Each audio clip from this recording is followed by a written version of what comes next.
Hello everybody and welcome back to another video review. Today we are going to be reviewing the Prince of Persia, the Two Thrones for the PC. Now if the prince will just let me look at his face for once, this is the third game in the Prince of Persia trilogy. And I'm going to start out with a story. So the story goes, you finally return to Babylon, where that's actually your home, and you return with Kylina from the first game. Not the first game, from the second game, Warrior Within, and she gets captured, and you feel responsible to being. Oh, there she is, right there. She's being dragged off, and now you are trying to get her back.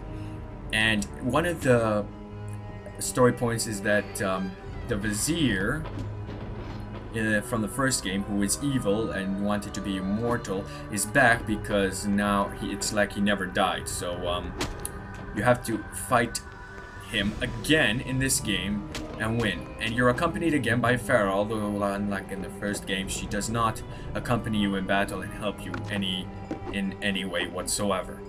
But they did add a lot of they added a new feature in particular that I love in this game called stealth kills. Like if you find yourself where there are like a bunch of enemies and then they are not aware of your presence, then you can do a sort of like stealth assassination move on all of them to quickly dispatch of them and not be seen by the guards, where you have to basically press Y on my Xbox 360 controller and then press X when you see the screen go gray to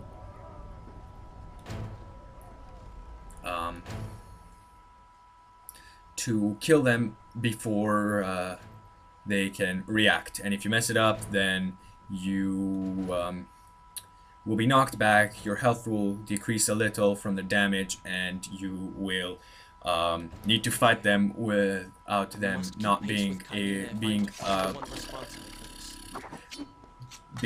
not knowing that you are,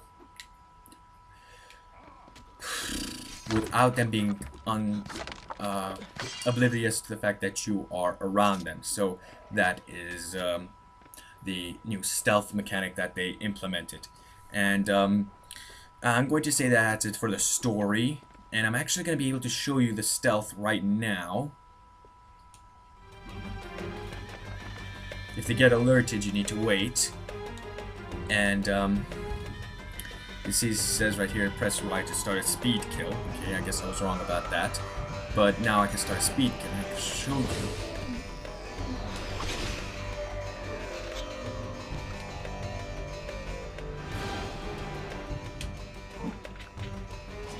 You have to time it just right.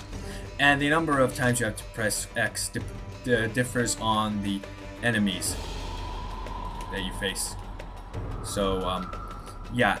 And that is basically the story and the new feature. Now, the combat system from Warrior Within returns in this game, so everything that you could do in the second game, you can do in this game. And there's also a new addition, as you can see, which are these areas where you can also do like a stealth kill if there's an enemy beneath you. But right now the enemy saw me, so I'm just going to quickly try to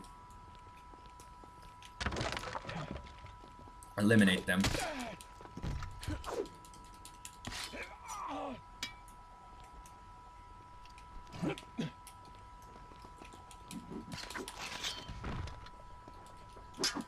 You may have noticed from the prince speaking earlier that the person who voiced the prince in, oh boy, in the first Prince of Persia game, who was voiced by Yuri Lowenthal, returns in this game, which I am very glad that he did, because I was disappointed that in the second game he did not return to voice the prince that time. But, well, as you can see, or you would have heard, that he did return in this game, and I'm very happy about that. So that's another thing that I completely forgot, and I'm gonna paste somewhere else in this video. So if you see jump cuts, I am completely sorry. When the Dark Prince, which is your double personality, your split personality, finally, you finally get to that point in the game. If you just stand in one place too long, the Dark Prince will actually complain and try to get you to move, which I think is a very nice addition they added, because I just love pissing him off, and especially because he's very funny to have along, although he's not really good. And another jump cut, and just like last time, you get health upgrades by traversing a secret area that has deadly traps that you have to avoid. You save your game and restore your health at fountains, just like last time. Only this time you have to break objects when you get the Dagger of Time, because you don't have it right now, to get sand credits to unlock artwork and videos in the extras menu.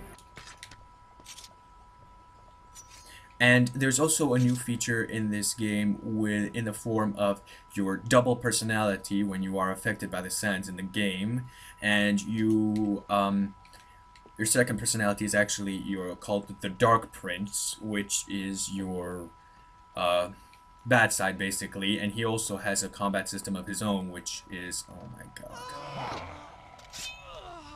Well, that went poorly. As I was saying, he also has a combat list of his own, and he has a new arsenal that you can use to your benefit to kill enemies even quicker. Aw, oh, come on, I'm right back here. Oh well. And there are also chariot racing sections where you have to steer a chariot while not being killed by enemies that will jump on your chariot to try and kill you. And I don't really care about this, because I already did this once perfectly, and now I have to do it all over again. So the chariot sections are new, and another thing that are new is that it has even more boss battles. There's this giant monster that you fight early on, and there are also a lot of environmental puzzles that I really like. And as you can tell, Kailina tells the story this time instead of the prince like in the first game. And yeah, I think that's basically it. Yeah, the graphics are great. As you can see, I am running it with the highest settings, and there's no performance loss at all, which is good, because it is a very good looking game. And like you saw, everything is back. Like the counter system is back. It's all basically like a very new and improved package. So yeah, that's basically the whole game, and I definitely recommend it for a buy. It is a very good game and very cheap. If you can find the special edition that has all 3 games, that's very good. And subscribe and comment and like this video if you want more awesome content coming soon. And until then, I'll see you guys on the next video.